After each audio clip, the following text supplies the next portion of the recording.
The Royal Commission hearings have disclosed a multitude of bank misconduct, irregularities, and possible criminal action. This is the result of ineffective and non-behavior of banks, regulators, and of course the government, especially the government. Their conduct supports the biblical quote, "Love of money is the root of all evil." Some would say it's the other way around, but never mind.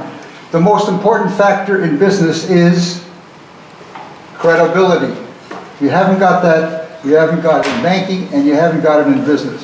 People have got to believe you. The Commission thus far has focused on mainly what's happened, but they haven't talked about why it's happened. They have yet to shoot home the blame for the misdeeds and possible legal breaches. So we'll start off with the banks. The Commission has failed to compare the Code of Banking Practice with the experience of customers. Now this is the bank's own document. All the banks sign off for that, all right? The problem is they don't observe it, as I'll start to show you now. First of all, in section 3.2, the bank's commitment to customers, this is what it says. We will act fairly and reasonably towards you in a consistent, and you love this word, ethical manner. There's more to come yet. All right. Well, we all don't have to go very far to find out just how ethical they've been, haven't we?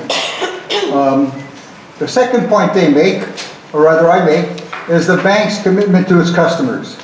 We will act fairly and reasonably towards you in a consistent, and I love that word again, ethical manner. The third point is compliance with laws. And this is another one that's lovely. We will comply with all relevant laws relating to banking services. I wonder if the one where they're collecting fees from dead people is one of those relevant laws. We'll find out. And finally, and not this will be my own personal experience, direct debits. Now a lot of you may not know what that is, but all that is a charge that you have to pay for one of the bills that you run up. You have a supplier and you're paying them through your bank account. I'll talk more about that, and it's personal because it involves me. All right. First of all, the provision of credit. Before we give you this is what the bank said. Before we give you or increase your existing facilities, we will exercise the care and skill of a diligent and prudent banker in selecting and applying our credit assessment methods and in making our opinion about your ability to repay the credit facility. That's what it says. Let's look at regulation. Regulation. ASIC and APRA are the regulators. ASIC's role is to protect consumer rights in the financial services business. It enforces the Corporations Act of 2001 to protect Australian consumers, investors, and creditors. On the other hand, APRA is charged with supervising regulated superannuation funds, and I'll be talking to you that in great detail very shortly, other than self-managed super funds. Those are the ones that are done by individuals. It reviews each, and this is the interesting comment which I'm going to come back to, it reviews each fund's compliance with the superannuation industry under the Supervision Act 1993, ensuring that those funds are prudently managed. I love that word, prudent. Australian Prudential Regulation Authority's role is developing and enforcing prudent behavior by authorized deposit-taking institutions, in other words, ADIs, insurance companies, superannuation funds, and other financial institutions that it supervises, with the aim of protecting the interests of their depositors, policyholders, and superannuation fund members. That's what they're trying to do. They're trying to protect you. Regulators are like the police, who protect us by patrolling their beat. We know that if the cops don't guard their beat, bad things may happen. Bad things may happen. The same is true with banks, insurance, and superannuation business. If the regulators are not controlling their beats, there will be problems. And boy, there have been a lot of problems. And you'll hear some more from me in a moment about the superannuation funds. As the commission hearings have disclosed, regulators are not ensuring that finance industry is safe and fair for its customers. And why? Because they are not keeping an eye on what is going on. So unfair practices, rip-offs, and scams are occurring. That's why this is happening. There's no cop on the beat. ASIC was criticized for its conciliatory approach to banks concerning their failure to comply with contracts with small business. They declined to take the necessary steps to be in accord with their obligations concerning unfair contract terms legislation. They had made that, it was written up in the paper a couple of days ago. Alan Felds, we all know about him. He's the former ACCC chairman of the Australian Competition and Consumer Commission. He stated that ASIC should not be regulating banks. He's right. They shouldn't be. Yesterday, I received a reply from ASIC concerning a March 2018 matter that I had written them, informing them about a funeral insurance plan that my wife had arranged. Their funeral insurance document stated, this is what they said, "We guarantee to freeze your premium rate for the first 3 years if you continuously hold your policy during that time." This was confirmed in writing from that insurance company. I did, but they didn't. They increased their premiums each year. So that in the space of 5 years we had it, the premiums went up by 56%. I received ASIC's letter of rejection, which I received yesterday, and I had started this in March, remember? 5 months to tell me one simple word: no. That's what they told me. A 14-page explanation was attached. I couldn't read it. I didn't want to read it. I won't read it. They took 5 months to say no, and 14 pages for me to read and understand why they said no. I'm not going to read that. They have missed the important point that the funeral insurance business is probably doing this to other people. I'm not the only one that's getting screwed here. Others are getting screwed here because they're getting away with it. And that's the best way you can find out that you're getting robbed. When others are getting it, you're going to get it too. What does this say about ASIC? Now on to superannuation. Superannuation assets have totaled $2.6 trillion at the end of the March 2018 quarter, making it the 4th largest in the world. It's projected to reach $9.5 trillion by 2035. Now, the situation here is that Australia's population is the 24th largest country in the world, but we've got the 4th largest superannuation. Incredible, isn't it? In CBA, let's go back to the banks.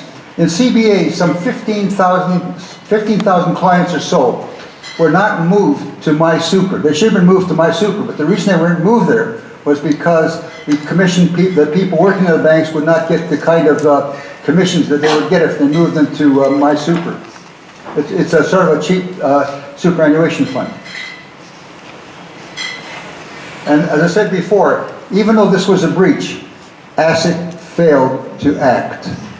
ASIC failed to act, and this is as clear a breach as you can get. And it's against the law. Against the law. What law? Yeah, exactly. I was a former financial analyst and credit officer with one of the world's largest banking firms. I still analyze financial statements, like IAG, NRMA, and Hornsby Council. The following findings are from my wife's superannuation fund. This is hard to believe. There is no mention that the accounting policies are in accordance with generally accepted accounting principles. Now, what does that mean? Some of you are accountants, you don't understand that. But there's no rules telling them what they call an asset or what they call an expense. So they can cook the books however they want, and it looks good, as long as the left side balances the right side, as I learned in my accounting class, 50 years ago. There are no notes to these accounts. No notes to these accounts. In fact, I'm going to give you an example of that on page 59 of this document. On page 59, in the fine print, it says that they took they had an expense in the year before of $290 million. This year, they're writing off $3 billion. Not one word of explanation as to why this has increased and where it's going. Who's doing that? I don't want to mention her name, but you can see it here. It's Hester. I'm not going to protect them. They won't talk to me. I wonder why. Anyway, that's a good example. I will be writing this, but I'll be taking this to the asset people, and I'll be taking it to a member of parliament and other people to make sure that this gets out in print. So we've got a long way to go on this thing. So that's that part. The other point I want to make to you now, there are no accounting policies for things like assets, liabilities, expenses. So we don't know what they mean by an asset or what they call as an asset, what they count as an asset. And there is no recognition of expenses and income. So we don't know when they take expenses to account, and we don't know how they account for revenues. Now here's another one. They have 14 board directors. Only one has finance industry experience. Only one of 14. Superannuation members have no authority to appoint directors. Now, as I'm talking, think about this with public companies. None of these things are happening here, especially with the banks. So why are these people getting away with it when the banks can't? I have an answer to that. I may not tell it here because it may not be nice. There is no requirement to hold annual general meetings, so you can't quiz them like you can Westpac or any of the banks or any of the large businesses. You can't hold them to account. There is no assessment or review by the chairman of this organization. There's lovely pictures in here of children, of mothers, all sorts of nice things, of nurses, but no explanation here by the chairman or chairwoman to tell you how they've gone this year, summarizing it. So, coming back to the statement, how can members of the super fund hold their directors accountable? And more importantly, just as importantly, how can APRA say, this is what they said earlier, that's I come back to this one, that it reviews funds compliance with the Superannuation Industry Supervision Act, 1993, ensuring that those funds are prudently managed. That is a load of BS in its purest form. The government's praise, we're on to the government now, the government's praise and inaction has led banks believing and behaving that they are above the law. Like Donald Trump, the banks and its bankers could go out and shoot someone. No one would care, nothing would happen. So why are politicians soft on banks? It could be because they rely on banks to fund their election campaigns. Now let me give you a couple of facts here. The membership of political parties now is less than 1%. It was about 5% a few decades ago. That creates a problem for them because they don't get enough money. So where do they get the money? And what do they have to promise when they get that money and they're in government? That's the issue. That's why there should be government-funded elections and not relying on private money. That's my feeling, and I'm going to stick to that.